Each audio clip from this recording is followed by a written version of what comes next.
राधे राधे दोस्तों। अब तोते ने अपने पूर्व जन्म के कथा कहना आरंभ किया। तोते ने कहा, पूर्व जन्म में मैं विद्वान होकर भी विद्वानता के अभिमान से मोहित रहता था। मेरा राग द्वेष इतना बढ़ गया था कि मैं गुणवान विद्वानों के प्रति भी ईर्ष्या भाव रखने लगा। फिर समय अनुसार मेरी मृत्यु हो गई और मैं अनेकों घृणित लोकों में भटकता फिरा।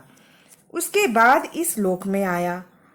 सद्गुरु की अत्यंत निंदा करने के कारण तोतक के कुल में मेरा जन्म हुआ। पापी होने के कारण छोटी अवस्था में ही मेरा माता पिता से वियोग हो गया। एक दिन मैं ग्रीष्म ऋतु में तपे हुए मार्ग पर पड़ा था। वहां से कुछ श्रेष्ठ मुनि मुझे उठा ले आए और महात्माओं के आश्रम में भीतर एक पिंजड़े में उन्होंने मुझे डाल दिया। वहीं मुझे पढ़ाया गया। ऋषियों के बालक बड़े आदर के साथ गीता के प्रथम अध्याय की आवृत्ति करते थे। उन्हीं से सुनकर मैं भी बारंबार पाठ करने लगा। इसी बीच में एक चोरी करने वाले बहेलिये ने मुझे वहां से चुराकर ले गया। तत्पश्चात इस देवी ने मुझे खरीद लिया।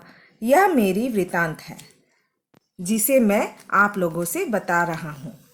पूर्व काल में मैंने इस प्रथम अध्याय का अभ्यास किया था, जिससे मैंने अपने पापों को दूर किया। फिर उसी से इस वैश्या का भी अंतःकरण शुद्ध हो गया और उसी के पुण्य से द्वेष श्रेष्ठ सुशर्मा भी पाप मुक्त हो गए।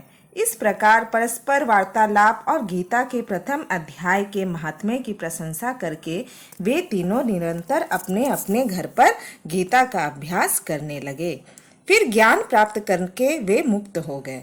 इसलिए जो गीता के प्रथम अध्याय को पढ़ता है, सुनता है तथा अभ्यास करता है, उसे इस भव सागर को पार करने में कोई कठिनाई नहीं होती।